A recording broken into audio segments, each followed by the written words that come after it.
Olá, pessoal. Boa tarde, boa noite. Aqui quem fala é Daniel Chaves, professor da disciplina de História da América Contemporânea, e eu vou trabalhar com vocês hoje, na aula de número 6, a apresentação relativa à aula sobre socialismo na América. É uma aula extremamente importante, porque é uma aula que diz respeito diretamente a um assunto que acaba sendo transversal em praticamente toda a história do continente. É um tema extremamente importante e que a gente vai abordar, evidentemente, de forma bastante objetiva, considerando que a gente tem um tema enorme, né, para trabalhar. É um tema que a gente não vai conseguir explorar todo na sua exaustão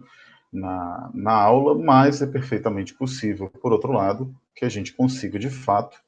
ter uma apresentação que consiga dar as linhas gerais, que é mais ou menos o objetivo dessa sessão, ok? Bom, para começar, o que é o socialismo na prática, né? Alguns de vocês já devem ter conhecimento, em função do fato que vocês já trabalham em outros campos disciplinares, em outras disciplinas com o assunto, mas o socialismo, ele é uma filosofia política, uma filosofia social, cultural e econômica, que abrange uma gama de sistemas caracterizados basicamente pela propriedade dos meios de produção, por um lado, e pelo controle democrático, com diferentes padrões, seja na autogestão, seja na estrutura, nas instituições ou nas empresas, pelos trabalhadores. Então, quando a gente fala em socialismo, a gente fala de uma filosofia que, via de regra, tem esse horizonte de expectativa. O horizonte de expectativa de que sejam as instituições públicas, sejam as empresas, seja a cultura, a sociedade, a economia tenha o controle, a propriedade dos meios de produção, ou, quando não tanto, pelo menos uma predominância, um protagonismo dos trabalhadores, né? Como eu já acabei deixando aqui implícito, as expectativas sobre o que é esse controle social, ou a regulação da economia, ou a produção da cultura, ou a gestão das instituições e empresas, são expectativas que podem variar muito, bem como a forma cujo qual esses controles possam e devam ser feitos. Do ponto de vista filosófico, há uma discussão se, por exemplo, a sociedade deve ter um papel determinante na sua maioria de trabalhadores, especialmente no governo, e inclusive se o próprio Estado, o controle do Estado, que é o que a teoria marxista basicamente preconiza, que seria a ditadura do proletariado em um determinado momento mais avançado, seria uma expectativa. Então, em linhas gerais, a gente pode falar que existe uma gama, existe uma variedade muito grande de interpretações filosóficas do que é socialismo. E, não obstante essa enorme variação, também uma diversidade muito grande do que diz respeito ao que são as formas de controle, ao que são meios de produção, a convivência com outras forças políticas, especialmente as burguesas, não é? As proprietárias dos meios de produção por parte de uma minoria sobre uma maioria, mas a gente pode falar que existe o socialismo como um espectro, como uma variedade de opções e de sistemas e aí, políticos, sociais, culturais e econômicos. Modelos e ideias que são socialistas e defendem a propriedade comum ou pública dos meios de produção existem, segundo alguns teóricos, desde a antiguidade. Contemporaneamente, é possível falar que alguns teóricos e ativistas como Babet, Morelli, Bonarotti e Auguste Blanqui influenciaram o que seriam os primeiros movimentos trabalhistas e socialistas na França.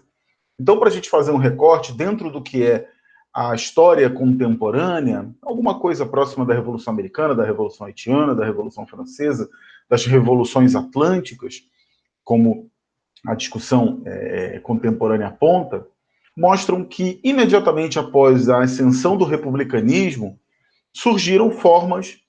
surgiram atividades, surgiram influências intelectuais que apontaram a necessidade do trabalho e do trabalhador ser colocado como a pauta predominante e prioritária da igualdade social, que é, sem dúvida alguma, uma expectativa de praticamente toda a teoria e prática socialista. Na Grã-Bretanha, por exemplo, Thomas Paine, num contexto muito próximo da Revolução Americana, propôs um plano detalhado em tributar os proprietários de imóveis para pagar pelas necessidades dos pobres, em termos de justiça agrária, por exemplo. Então, uma variedade muito grande, e a gente dificilmente teria condições de esgotar isso em uma aula. Talvez fosse necessária uma disciplina inteira para isso. Esses primeiros movimentos socialistas, autoconscientemente socialistas, o que é um traço da contemporaneidade, desenvolveram-se especialmente por volta da década de 20 e 30 do século XIX, o que é imediatamente contemporâneo a essas revoluções atlânticas. Os fourieristas, owenitas, sansimonianos e tantos outros forneceram uma série de análises e interpretações da sociedade, especialmente os owenistas, que se sobrepunham ou buscavam a sobreposição, como os cartistas, no movimento da classe trabalhadora no Reino Unido, muito em função dos emergentes organismos associativos, pré-partidários ainda, e o partido político, como a gente vai ver no caso da Revolução Russa, especialmente, vai ocupar um papel muito importante para a gente falar no amadurecimento e na trajetória das lutas socialistas, falavam numa discussão muito grande a respeito de como o trabalho e o nivelamento social para criar uma sociedade verdadeiramente meritocrática, baseada na capacidade dos indivíduos em se sobressaírem sem necessariamente ter, não é, a primazia do burguês, do proprietário dos meios de produção, vai se tornar importante. Mas ainda não falávamos, nesse contexto, do que veio a se tornar o socialismo real, ou a teoria mais robusta, elaborada por Karl Marx e Friedrich Engels, no interior do século XIX, aproximadamente nas décadas de 40, 50 e 60. Então, para a gente tentar frisar exatamente esse marco de amadurecimento, dos debates sobre o socialismo, que são um tópico muito importante, a gente tem que retornar indefectivelmente para os debates das internacionais socialistas, ou seja, das reuniões de discussão, dos fóruns internacionais para promulgação, para discussão, para amadurecimento, e tentando sempre a convergência dessas ideias socialistas. Em 1864, a primeira internacional foi fundada em Londres, unindo diversas correntes revolucionárias, incluindo socialistas franceses, sindicalistas ingleses e até mesmo sociais-democratas, que naquele contexto tinham uma presença ainda bastante expressiva. A conferência preliminar foi realizada e o primeiro congresso em Genebra foi realizado respectivamente. Eu falei sobre a questão da convergência, e isso sempre foi um problema muito grande no interior do debate socialista. Por quê? Porque ele é um debate que, além de contrapor sempre na sua discussão teórica as questões de teoria e prática, na prática também os dilemas sobre assumir governos ou assumir o Estado, em primeiro lugar, constituir-se em forças políticas regulares, em segundo lugar, a própria diferença de concepção sobre o que seria esse papel, e, é claro, uma vez que vislumbrar-se-ia, né, se vislumbraria a assunção das forças socialistas a um papel político regular, predominante, havia também uma enorme variedade de interpretações sobre como deveria ser a conduta do socialismo, que era, nesse contexto, muito jovem, né? Uma força política revolucionária bastante recente e, obviamente, está intimamente associado ao contexto das revoluções industriais e o que seria o acirramento da divisão social do trabalho, fez com que sempre houvesse muita disputa no interior do chamado campo socialista. Não é à toa que, mesmo com a contribuição teórica do Marx e do Engels, houveram várias objeções, que, especialmente na oposição à ideia de que o socialismo deveria ser uma força política regular que deveria tomar o Estado. Inclusive, até hoje existe uma profunda polêmica sobre a própria ideia da ditadura do proletariado, que estaria dentro de alguns excertos, dentro de algumas discussões ao longo da trajetória intelectual do Marx. Pouco depois de Bakunin e alguns seguidores, no campo especialmente do anarquismo, se juntarem à Internacional Socialista, ela se polarizou entre esses dois grandes campos, que até hoje encontram certa dificuldade em convergir um campo de socialismo científico, ou socialismo real, chamado socialismo marxista, por um lado, e por outro, uma visão mais libertária, mais autonomista, ou, para alguns, anarquista, que preveria que existiria um problema sensível na ontogênese da construção de um Estado socialista, que seria a permanência do Estado como um agente regulador da sociedade. Para muitos desses teóricos anarquistas, o Estado jamais poderia ser um instrumento de controle social, porque isso implicaria, digamos assim, simplificadamente, em uma nova realização de uma nova forma de opressão substituindo uma opressão antiga. Então, as diferenças mais claras entre esses grupos surgiram quanto às estratégias propostas para alcançar essa visão de mundo. Mas a Primeira Internacional é, sem dúvida alguma, um grande fórum, um momento especialmente importante para falar nas discussões em termos globais, né? E não foi apenas a primeira a Internacional Socialista, mas houveram outras 2, 3 e alguns discutem 4, inclusive.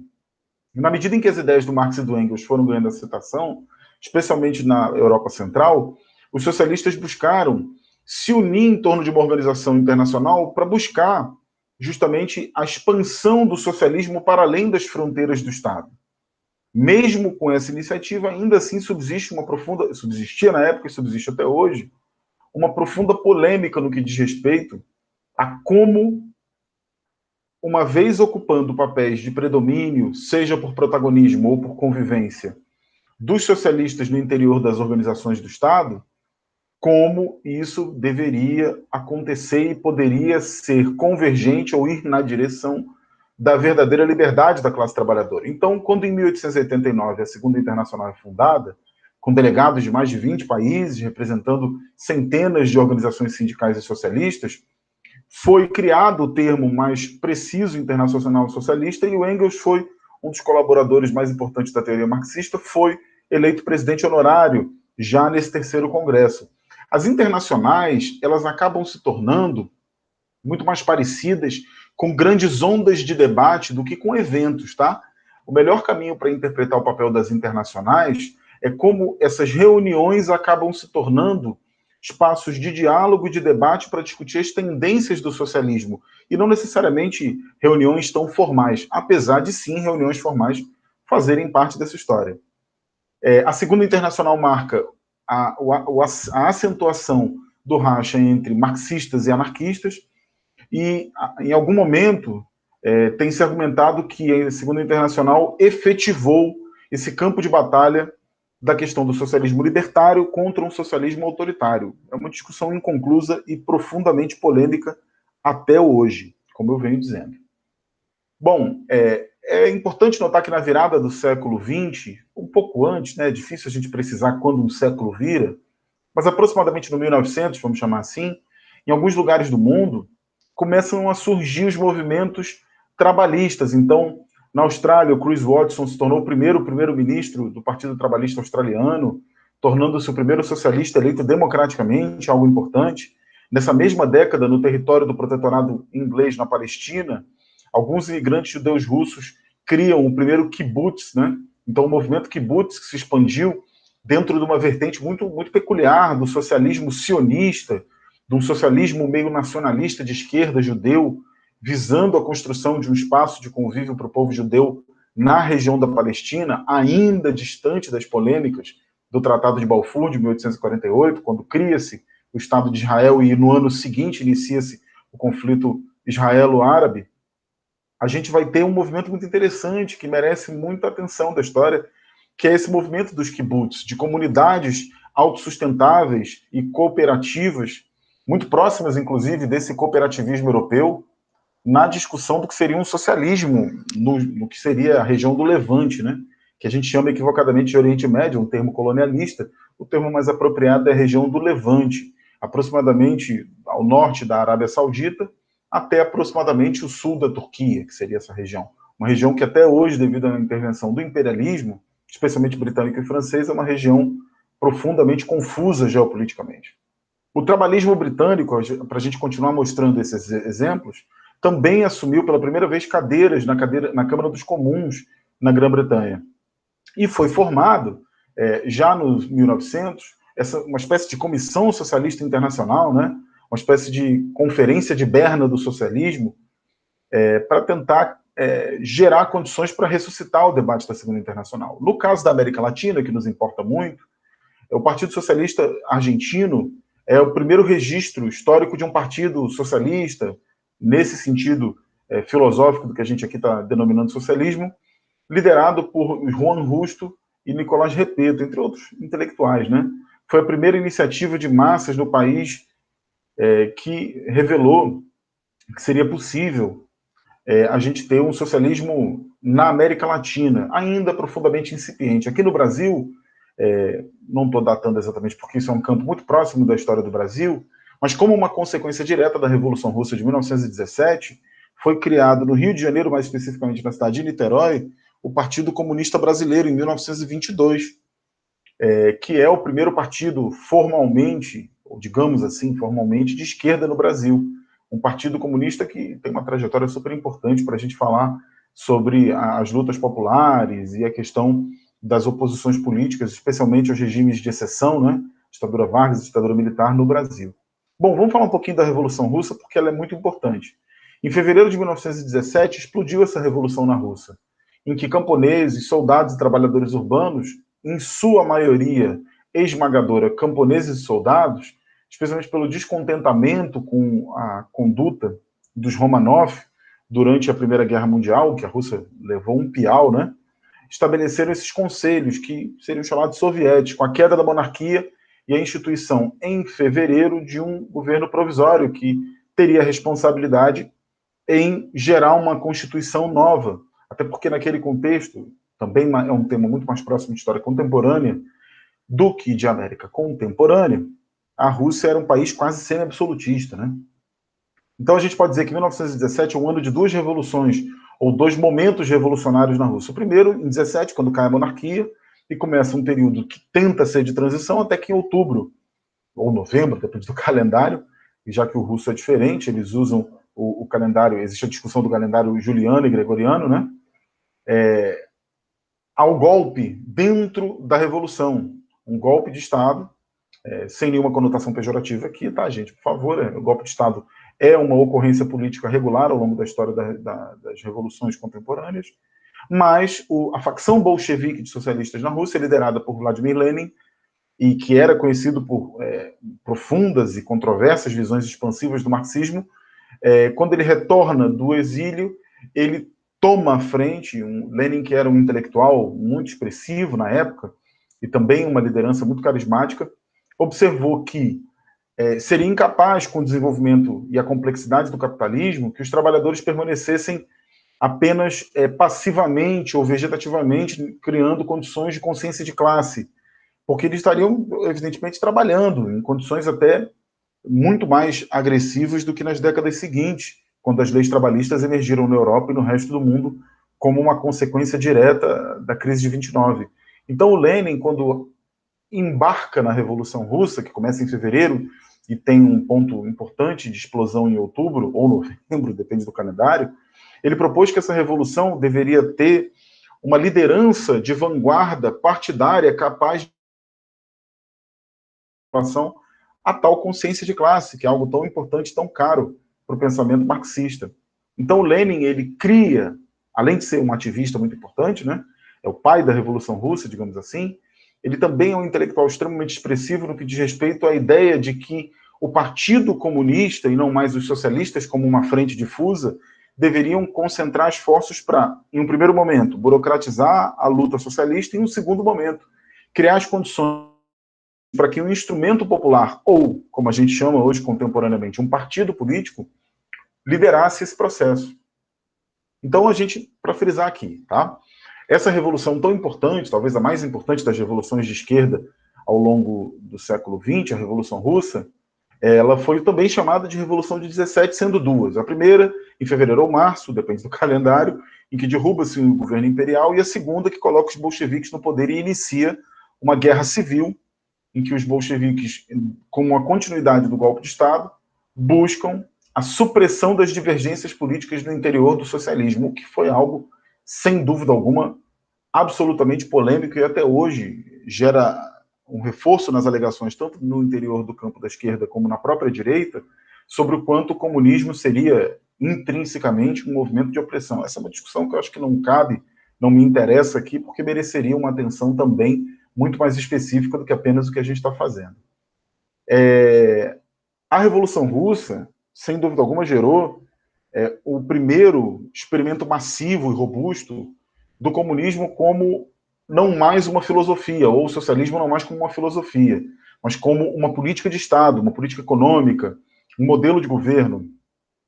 Então, esse evento, a Revolução Russa, preparou o terreno para a ascensão da União Soviética, né? Que é uma consequência direta dessa revolução. E a União Soviética, mesmo saindo de uma condição do status quo ante, em 1917, de um país devastado, um país agrário, em menos de 40 ou 50 anos depois, já se tornaria uma potência industrializada, uma potência mundial, inclusive termonuclear, com capacidade de enfrentamento dos Estados Unidos durante a Guerra Fria, que vai aproximadamente, também não há um consenso absoluto, de algum lugar entre a invasão japonesa da Mongólia, em 1936, até aproximadamente, segundo alguns, né, o fim da Segunda Guerra Mundial. Há uma profunda discussão sobre quando começa a Guerra Fria, mas me parece razoável falar que as conferências de encerramento da Segunda Guerra, né, especialmente de Alta, são importantes, e a queda da União Soviética, ou a implosão, já que ela não caiu, né, ela implodiu em 1991, são importantes. Mas a gente poderia citar vários outros exemplos. A gente poderia falar das bombas de Hiroshima, a gente poderia falar da derrubada do nazismo, a gente poderia falar da derrubada dos fascismos, e esses sim foram derrubados, né, através de um grande conflito mundial. Ou a gente poderia encerrar também falando sobre a queda do Muro de Berlim, em 1989. Uma imensa variedade de escolhas aí. E a Revolução Russa Bolchevique, que em janeiro de 18 lançou como parte da sua política externa, até como um mecanismo de proteção, em muitos países, uma série de iniciativas revolucionárias visando possibilitar a emulação da Revolução Russa em outros países. Poucos comunistas duvidaram de que a experiência russa dependia de revoluções socialistas e da classe trabalhadora em países capitalistas desenvolvidos. É até razoavelmente paradoxal falar nisso, e contraditório, até curioso, porque Marx tinha uma expectativa muito grande nos seus escritos que a Revolução Socialista ocorresse como uma consequência direta das contradições dos capitalismos industriais, e a revolução acontece justamente num país desindustrializado, agrário, como a Rússia, como o Império Russo, nesse caso, né? Então, o Leon Trotsky, que é um dos intelectuais talvez mais importantes dessa geração, organiza mundo afora, não só vários partidos comunistas incentivam isso, não é à toa que Trotsky migrou para a América Latina num segundo momento, mas também criar uma associação alinhada aos interesses internacionais da classe trabalhadora, já com a expectativa da existência de um regime político, de um modo de governar da esquerda. Olha só que transição interessante, né? A gente está falando aqui que em 100 anos o socialismo, como uma força revolucionária, deixa de ser uma filosofia e torna-se uma forma de governar, né? Torna-se um projeto político formal. Então, essa Revolução Russa, sem dúvida, influenciou vários outros levantes, como a Revolução Alemã de 19, que substituiu o governo imperial por uma república, a República de Weimar, né? Chegou a ter, inclusive, na Baviera, no sul da Alemanha, que naquele momento era um país também passando por uma evolução social muito forte, em função das consequências da Primeira Guerra Mundial, chegando a ter até um experimento que tentou ser soviético no sul, né? Em função largamente dos experimentos e de toda a discussão entre Partido Comunista e Partido Social Democrata Alemão. Então, essa internacional comunista, essa terceira internacional, foi sucessora e continuadora da primeira e herdeira das tradições da segunda internacional. Então, mais uma vez, aqui a gente tem um enorme problema da questão da convergência, porque, para muitos, a fundação desse Comintern, ou dessa internacional socialista, da terceira internacional, significaria uma espécie de criação do Estado Maior, político-ideológico, né? E uma tentativa de impor, coercitivamente até, a expansão do comunismo no mundo. Claro que isso implicou em uma maior organização das esquerdas do ponto de vista estrutural, por exemplo, político ou econômico, ou até mesmo militar, em termos de aliança. É extremamente importante a gente falar que na década de 30, durante a Guerra Civil Espanhola, há um papel extremamente sensível das forças republicanas com apoio soviético, né? Então a União Soviética não só havia feito a revolução no interior do próprio Império Russo, mas prevendo e esperando que outros lugares do mundo pudessem assistir à ascensão de forças de esquerda aos governos. Mas se isso aconteceu, por um lado, positivamente, também é possível dizer que houve um problema enorme que esse esforço de alinhamento criou, que foi implicitamente uma expectativa de homogeneização, de normalização da ideia de socialismos comunistas de Estado, que implicou, colateralmente ou não, mas também aqui não é o caso de discutir, uma série de dissidências de esquerda que se viam estranhas diante de um certo impulso de autoridade soviético, ou do que alguns alegariam de autoritarismo. Sem dúvida, algumas esquerdas que emergem, as novas esquerdas das décadas de 60 e 70 no Ocidente, tem tudo a ver, inclusive as lutas jovens, nesse sentido, tem tudo a ver. Nem todo socialismo, a partir dali, passava necessariamente a ser comunista ou soviético. Claro que antes disso, o comunismo, ou essa forma soviética de governar, ela também não é, digamos assim, parte da germinação do socialismo no mundo. O socialismo antecede muito. A variedade de discussões, como a gente viu nos debates da Primeira Internacional, antecedem muito o comunismo. Mas acaba que por uma situação histórica, não sei se cabe a nós aqui fazer contrafactualismo, mas por uma situação histórica, o comunismo emergiu e se tornou predominante, se tornou protagônico, né? Nesse sentido. Então, não é à toa que quando o Lenin estava para morrer, e Lenin morre em 1923, em 24, perdão, ele observa que a máquina do czarismo, do Império Russo, o Estado Soviético acabaria parecendo muito com ela, né? Especialmente em função das consequências da Guerra Civil Russa. Então, quando Lenin morre em 24, o Partido Comunista da União Soviética, cada vez mais no controle do georgiano Joseph Stalin, rejeitaria, de certa forma, a teoria de que o socialismo não poderia ser construído apenas na União Soviética, para falar que, olha, é preciso, e talvez a gente tivesse, esse mundo em que Stalin tomou tais decisões fosse um mundo também que necessitasse de muita preocupação e de muita proteção, né? Porque era um mundo que pegava fogo, e a gente estava aqui no período, um termo ruim historicamente, mas a gente pode empregar aqui com todas as ressalvas, do entre-guerras, foi um momento extremamente difícil. Então, manter aquela estrutura nova, recente, de pé, também deve ter sido um desafio muito grande, né? Afinal de contas. Bom, apesar dessa demanda marginalizada de uma oposição de esquerda por uma restauração de uma certa democracia, Stalin é historicamente identificado como o desenvolvedor de uma máquina autoritária e burocrática condenada por praticamente todo mundo que não era comunista soviético no mundo. Os socialistas democráticos, os anarquistas e os trotskistas, que acusariam Stalin, e aí, sem dúvida alguma, o 20º Congresso do Partido Comunista, na década de 50, que tem as revelações dos crimes contra a própria população soviética e ocidental, quando Nicola Khrushchev vai ao público para assumir uma meia-culpa pelo que a União Soviética se tornaria, o que Khrushchev assumiria na década de 50 e 60 estava começando a acontecer nesse momento. E é um momento muito importante de divisão de águas, né?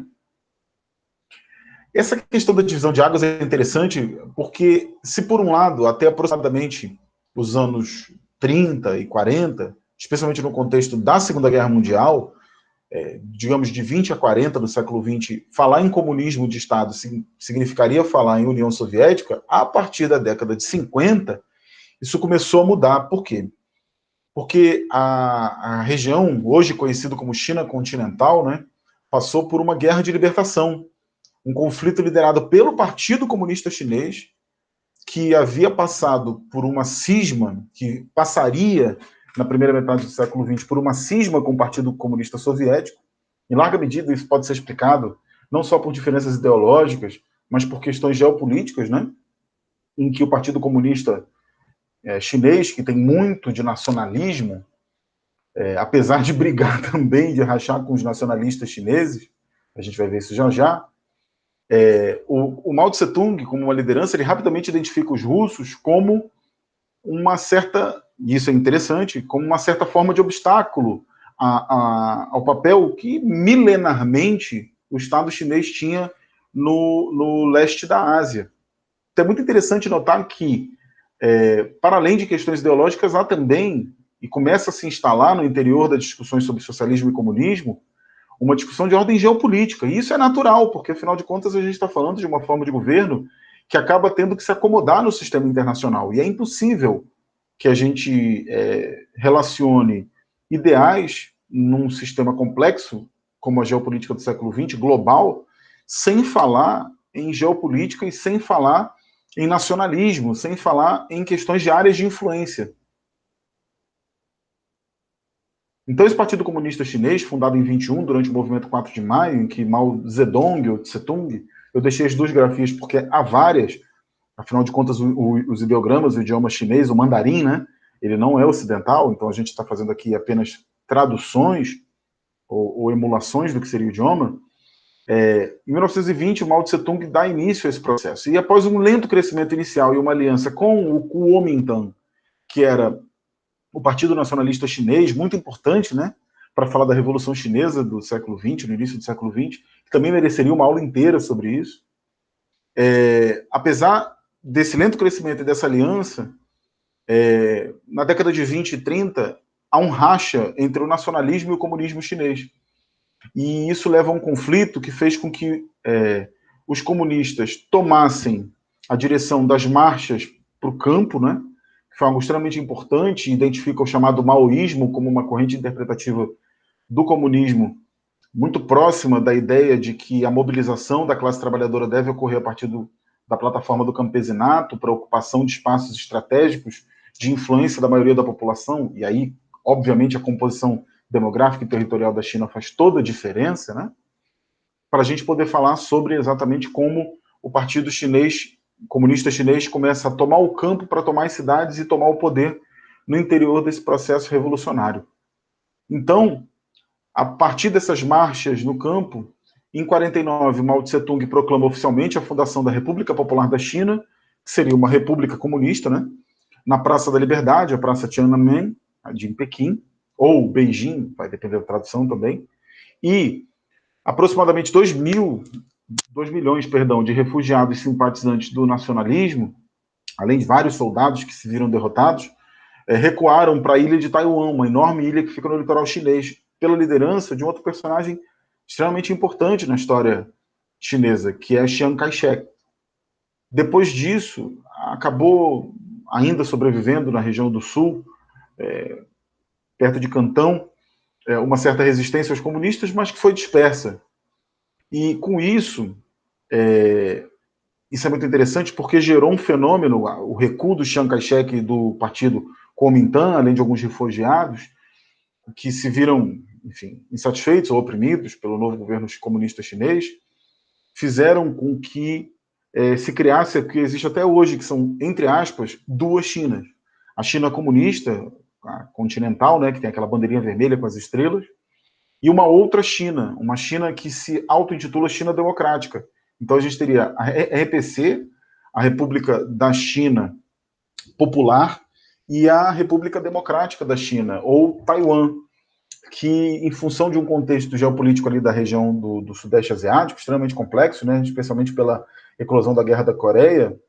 fez com que, aproveitando a oportunidade estratégica em criar um aliado regional para acompanhar de perto o comportamento do comunismo chinês e instalar um ponto de apoio na região, os Estados Unidos acabam apoiando essa China democrática, ou a China liberal, vamos chamar assim, né? É difícil a gente definir, acabou apoiando Taiwan numa contraposição à China popular. Claro que isso também é preciso colocar que, apesar do papel da China popular, da China democrática, da China comunista, perdão, ser bastante expressivo no movimento do não alinhamento, que era uma tentativa de, durante a Guerra Fria, em criar uma alternativa ao bipolarismo entre União Soviética e Estados Unidos, uma terceira via global, né, junto com Egito, Iugoslávia, Indonésia, quem sabe o Brasil, Argentina em algum momento, muito mais tímidos, até pela sua presença dentro de uma área de influência hemisférica dos Estados Unidos, a China acaba não sendo diretamente identificada como uma grande ameaça geopolítica, uma ameaça militar ao poder americano. É até curioso notar que, como parte das rivalidades entre China comunista, ou da disputa, se não quiser ser entendido como rivalidade, das disputas entre China comunista e União Soviética comunista, o presidente Nixon, que é um presidente americano republicano, conservador, visita a China e cumprimenta Mao Tse-tung, né? Olha só, é uma imagem histórica extremamente importante, né? Para a gente falar, deixa eu ver se eu acho aqui.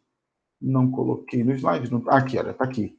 Está lá atrás. Olha, o Nixon visitando a China e cumprimentando o Mao Tse Tung, que é uma coisa tecnicamente impensável, né? Porque como é que a China comunista vai receber um presidente americano? Pois é, recebeu. E não é à toa que esse movimento, esse realinhamento chinês, especialmente no início da década de 80, ocorre, tornando a China um país controverso, porque é visto por muitos como um país que é pouco comunista,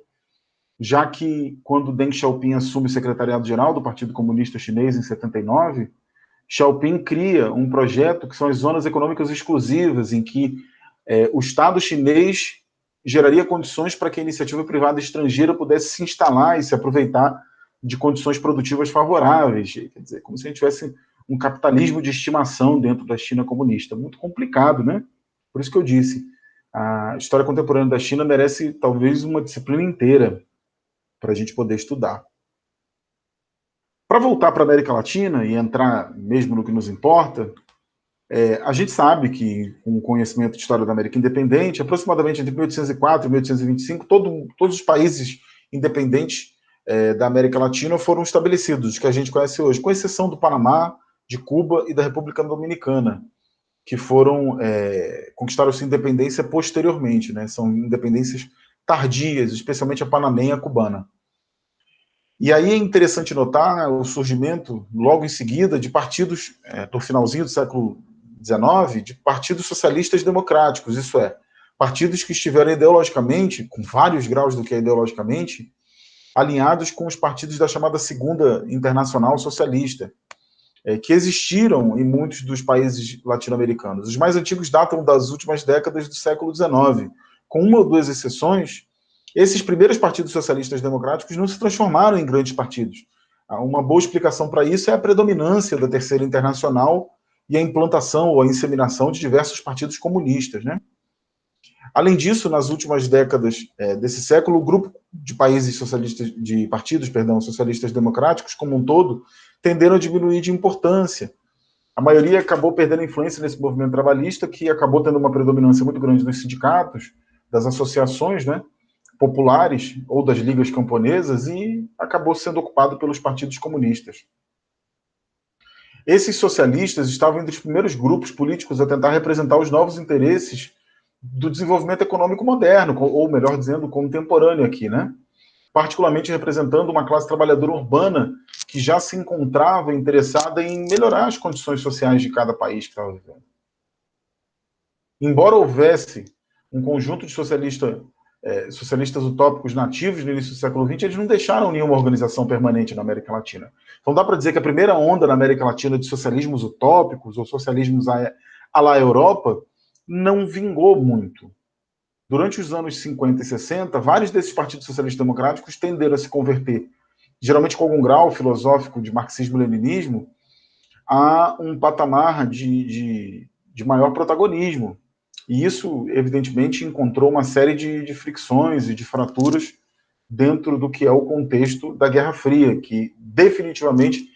se a gente puder dizer de alguma forma, o socialismo no mundo se torna uma discussão verdadeiramente incontornável no século XX a partir da Guerra Fria, quando a União Soviética assume, junto com os Estados Unidos, a reconstrução da ordem internacional, né? Bom, como a gente falou, esse marxismo se tornou parte da formação comum de alguns latino-americanos bem educados, a classe média, pequeno-burguesas urbanas, especialmente estudantes universitários que ingressaram na política familiarizados com esses princípios básicos. Um autor importante, Popino, ele argumenta que os socialistas estão preocupados iminentemente com a melhoria social e econômica das massas, enfatizando a importância de fatores econômicos tidos como determinantes do desenvolvimento e aceitando uma certa inevitabilidade da teoria marxista a respeito de tendências históricas. Essas mesmas condições históricas que, durante a Guerra Fria e com a expectativa americana de alinhamento, claro que dá para falar da expectativa de alinhamento americano da América Latina ao seu interesse estratégico desde 1823, né, desde a doutrina Monroe, mas no século XX isso assume uma instrumentalidade ainda maior, especialmente depois da Segunda Guerra e a constituição de um cenário extremamente importante de influência estratégica na Guerra Fria, com o Tratado Interamericano de Assistência Recíproca, o TIAR, em 48, 47, não lembro agora, A criação da Organização dos Estados Americanos, que de cara exclui Cuba, e sem dúvida alguma com a Aliança para o Progresso, uma iniciativa do governo Kennedy em apoiar, vamos chamar assim, governos alinhados ao interesse americano ao sul do Rio Grande. Sempre muito polêmico, né? Porque os Estados Unidos acabaram sendo, por muito tempo, temido e suspeito pelos latino-americanos que olhavam com certa tristeza pela forma cuja qual os Estados Unidos realizavam ganhos territoriais às custas do México, né? As intervenções americanas no México, em Porto Rico, em Cuba, no Panamá, na Colômbia, acabam gerando, sem contar na República Dominicana, Nicarágua e Haiti, acabam gerando, pouco a pouco, um consenso de um papel intervencionista americano nocivo à autonomia dos países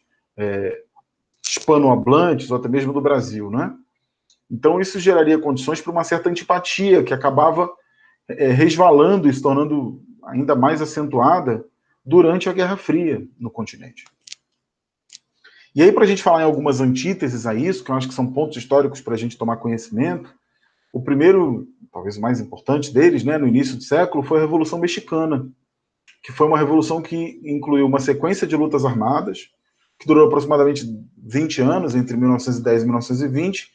e que transformou a forma de governar no México, a estrutura social do país. Resultou, em larga medida, da impopularidade do porfiriato, do governo de Porfírio Dias, e do fracasso do regime em encontrar uma solução controlada para a sucessão presidencial. Vamos dizer assim, havia um colapso do que a gente chamaria de uma república velha mexicana, né? Tentando criar uma comparação. E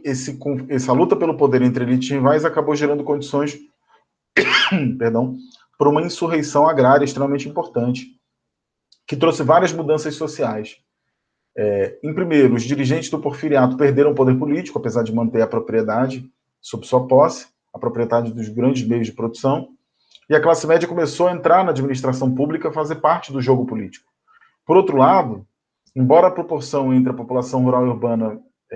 permanecesse praticamente a mesma, a Revolução Mexicana trouxe mudanças qualitativas importantes para as cidades. Grandes proprietários rurais mudaram-se para as cidades, fugindo do caos nas áreas rurais. Isso fez com que uma outra mudança ocorresse dentro da própria população rural, em que a reforma agrária permitiu que alguns combatentes revolucionários, os ejidos, tivessem acesso à terra, que permaneceria sob o controle do governo, mas tendo a mudança do controle sobre a propriedade. Ainda que essa mudança de estrutura da propriedade de terra não tivesse, de fato, promovido o esperado desenvolvimento rural e acabou empobrecendo ainda mais a população. Um outro bom caso para a gente falar em história contemporânea da América e lutas revolucionárias foi a Revolução Cubana, né? Que acontece na virada de 58 para 59 do 1900. Foi uma revolta armada, um golpe de Estado conduzido pelo movimento 26 de julho, revolucionário do Fidel Castro, Che Guevara, Raul Castro, alguns dos ícones mais importantes, contra a ditadura do presidente Fulgêncio Batista em Cuba. Ela começou aproximadamente na década de 50 e foi ganhando focos revolucionários, especialmente com a apropriação do conceito de guerrilha, de pequenas guerrinhas, né, vamos chamar na tradução direta, importado da Guerra Civil Espanhola para a luta cubana. Então, a implantação de focos revolucionários que foram erodindo a estrutura do Estado e o controle político e militar do Fulgêncio, ou da ditadura fulgencista sobre o país, foram pouco a pouco levando até o dia da Revolução, até a eclosão de um processo revolucionário. E é muito interessante notar que essa Revolução Cubana, que é um pilar das esquerdas latino-americanas na Guerra Fria, iniciou como uma revolução nacionalista, né? Que tinha um programa de nacionalização de empresas, de centralização da imprensa e consolidação política que visava a transformação da economia e da sociedade civil cubana. Cuba se torna, vamos chamar assim, né, comunista poucos anos depois, especialmente depois da tentativa da invasão americana à Baía dos Porcos, que foi uma tentativa de invasão do Kennedy. Quem já viu aquele filme, vocês devem gostar muito do cinema de ficção, né? Aquele filme do X-Men, Primeira Turma, Primeira Geração, mostra a crise dos mísseis, até cria uma ficcionalidade narrativa ali para fazer alusão a um momento que foi um dos mais dramáticos da Guerra Fria, quando, depois da invasão da Baía dos Porcos, Cuba começa a buscar proteção à esquerda na União Soviética, né, e se consolida como um regime unipartidário, comunista, e instala, como uma contraposição à instalação de mísseis americanos na Turquia, permite que a União Soviética instale ogivas nucleares no território cubano, que é muito próximo do sul dos Estados Unidos, o que gerou imediatamente uma tentativa, ou uma predisposição, vamos dizer assim, de retaliação militar americana que quase levou o mundo a uma guerra termonuclear, uma guerra nuclear, né, com a detonação de bombas. O que é importante falar é que, além dessa questão conjuntural, a Revolução Cubana teve uma repercussão interna e internacional muito forte. Em particular, óbvio, como a gente já falou, transformou as relações entre Cuba e Estados Unidos, já que os Estados Unidos tinham uma área de influência, uma predominância estratégica muito grande sobre Cuba, que se diluiu completamente depois da Revolução Cubana, ainda que nos últimos anos, especialmente depois do governo Obama, tenha tido uma série de tentativas de aproximação e de degelo das relações diplomáticas, o que em larga medida pode ser explicado pelo fim da União Soviética. Cuba fica no mato sem cachorro, né? Cuba é obrigado a tomar decisões sem ter a proteção soviética que era tão importante, e acaba tendo que se aproximar. Hoje a gente tem o presidente cubano, que é o primeiro presidente já nascido depois da Revolução, que é muito interessante. Não é da família Castro, né? Que também é algo que parece muito caro para muita gente, muito, muito importante. E Cuba não se torna só apesar de ter uma proteção soviética extremamente importante, não é só um apêndice da União Soviética ou um esclave soviético na América do Sul, do comunismo. Claro que ocupa esse papel de exemplo de que é possível ter um regime comunista nas Américas, o que, em larga medida, explica por que eu estou chamando a Revolução Cubana de um pilar das esquerdas na Guerra Fria, mas, por outro lado, também gera, como uma consequência da Revolução Cubana, o papel de Cuba intervindo em conflitos militares na África, na própria América Latina, no Sudeste Asiático e no Oriente Médio. Então é muito interessante porque Cuba, apesar de ter uma relação muito forte com a União Soviética, a política externa dos anos do governo Fidel Castro são baseados na promoção do socialismo no mundo, e de uma forma interessante, tentando recriar ou emular o comunismo como um experimento político menos autoritário, apesar de muita gente ainda hoje, né, quando grita vai para Cuba, tudo aquilo, está se remetendo à ideia de que existe comunismo, mas que é um comunismo ditatorial. Mais uma vez, essa é uma discussão que eu não pretendo fazer aqui, muito complexa, mereceria, mais uma vez, um debate quase que disciplinar inteirinho. Não cabe a mim aqui fazer um juízo de valor, porque qualquer coisa que eu faria seria muito superficial. E uma última etapa, se é que a gente pode falar nisso, né, brincando um pouco com a terminologia leninista sobre o imperialismo, uma das últimas etapas do socialismo, nessa diversidade de usos, seria o socialismo que emerge na América Latina, na América do Sul, especialmente na década de 80 do século XX em diante, especialmente durante a Onda Rosa, né, a Onda Vermelha dos anos 2000, que é o coroamento desse processo. O que eu estou chamando dos socialismos da década de 80? Na Polônia, em 1980, acontece uma ruptura muito interessante, muito peculiar, né? Que é a ruptura que coloca no poder e derruba um governo soviético uma forma não comunista de socialismo. De novo, um revival das discussões não comunistas, né? E é muito interessante notar que o movimento sindical, um movimento transclassista ou interclassista, com um papel enorme da Igreja Católica, faz com que o movimento Solidariedade, que não tem nada a ver, por favor, tá, gente, com o partido político Solidariedade hoje no Brasil, coloque no poder, na Polônia, dentro da área de influência soviética tradicional, a chamada cortina de ferro, né, coloca no poder uma forma política socialista não comunista, que resiste ao comunismo. Então, a gente pode falar da Revolução Polonesa de 80 como uma inspiradora de esquerdas não comunistas no mundo. E é natural que isso esteja associado, por um lado, a um outro conceito, que eu também não vou discutir aqui, porque ele é bem complicado para a gente tratar numa aula só, mas é o conceito de neoliberalismo, que é mais do que uma forma econômica, do que uma doutrina, do que uma política de Estado. O neoliberalismo é uma tendência internacional de retorno à voga dos liberalismos, que acaba contaminando ou contagiando, como vocês queiram chamar, a própria esquerda, e tem relação direta com uma onda, a chamada, segundo Fred Halliday, né, que é um historiador da Guerra Fria, com a Segunda Guerra Fria, que tem a ver com o governo Reagan, tem a ver com o governo Thatcher, tem a ver com a Guerra do Vietnã, tem a ver com a Revolução Iraniana, tem a ver com a China criando condições para falar num capitalismo domado pelo comunismo, muito complexo, mas dá para falar que, em síntese, em resumo, que a virada dos 70 para 80 permitem falar de um revival socialista não comunista, e um socialismo interclasse, muito próximo da social-democracia, aliado estrategicamente da social-democracia, e que no Brasil tem, como que a gente deve, eu acho que deve mesmo, colocar como marco nesse sentido, a formação a partir dos movimentos sindicais que emergem desde o fim do período Geisel, do governo Geisel, em 78 para 79, e uma expectativa de reabertura política.